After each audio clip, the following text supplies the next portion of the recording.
That mystery forgotten patch that was on the PTR forever finally goes into the live version of the game, and with it they add a new Bastion Brick Challenge. Similar to the other skin promotions they have done in the past, play 9 games to earn the legendary Brick Bastion skin, and yes, obviously this is a huge Lego crossover. The sprays they include with this are always so adorable, but also there's some pretty darn cool loot if you're able to link your Blizzard account to your Twitch account. Watching up to 6 hours during the promotional event will get you all of the goodies. Little jealous that they never could do anything like this for YouTube streamers, so me and Samito are always left out. Fortunately, only accounts on Twitch, but I did notice that the first promoted streamer they had on the Blizzard launcher was Valkia, who's an incredibly nice guy, so you can head over there and start earning up your cosmetics for tuning into Twitch streams. And on the backside of this, there's also a 2-week promotion to save 20% on Lego Overwatch, certain pieces, and up to 50% on the Lego Omnic Bastion set. Promotions apply to the US gear store only. Sorry, everybody else. But now we want to get into the big patch that's coming through. And after way more time playing on this patch, let's dig back in and see if we expect this to shake up the meta one way or the other. The first update is ground-targeted abilities like Shadow Step, Maze Ice Wall, and Sim Teleporter will now heavily prefer edges over placing as far away as possible.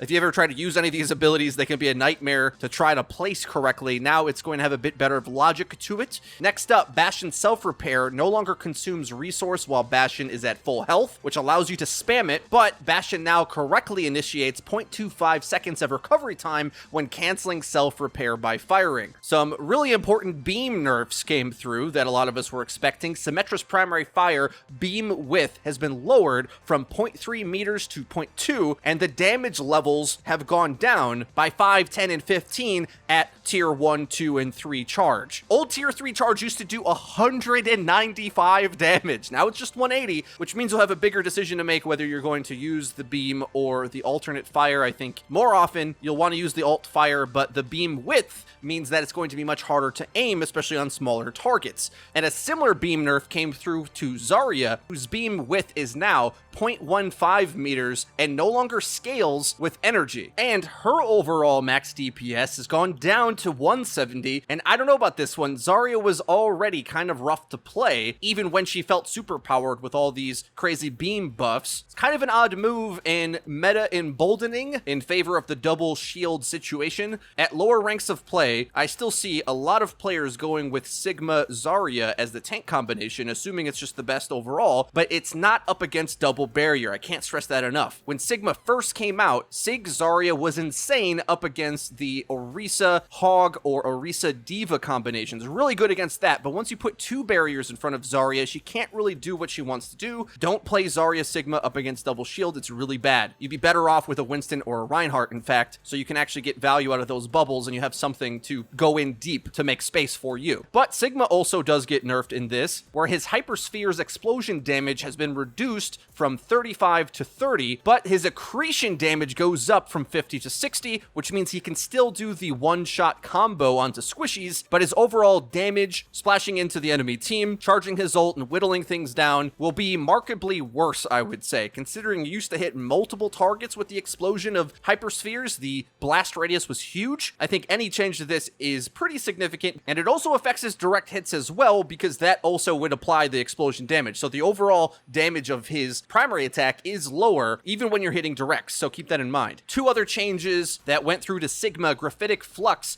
Intro cast time has been increased from 0.4 to 0.6 seconds, meaning there's a bigger window for you to be able to disable Sigma before he hits the button to launch everybody up into the air. And Experimental Barrier added a toggle option for deploying the barrier, and an interesting interaction that being hacked by Sombra will now recall the barrier if it's deployed. EMP will still destroy the barrier first, but this interaction to actually give Sombra a bit more power up against Sigma might be pretty significant, because you can imagine she's pretty hard for him to hit, and in the double shield meta, oftentimes Sigma's taking off angles. That's why many people argue he's an off tank. He plays sort of like a flanking Roadhog with a shield, but now that playstyle should be a little bit weaker to Sombra, and it'll be interesting to see if she can exploit him. It always felt like you could get the hack off on Sigma, but because unlike Reinhardt, the shield stays out with Sig. Well, if they have double barrier and you hack Sig, it's not like your team can shoot him anyway, right? But now with the barrier recalling, just like it does when Reinhardt gets hacked, there's a bit more interplay there. It'd be interesting to see how this plays out. We'll have to test it. There was a long list, even longer than I'm showing here, added to the workshop, but also a few bug fixes that were pretty important to include here as well. Improved the ability for Bob to get through doorways and more consistently make it to where he was launched towards. Bob finally gets the doorway buff into the live game. Lucio finally gets a bug fix where the knockbacks to enemies moving down ramps would not knock back as far as intended. A Lucio boop reliability buff. I'm happy to see that. Orisa had a bug fix that used to cause players to be thrown farther than intended when escaping the effect of Orisa's halt. So no longer you as the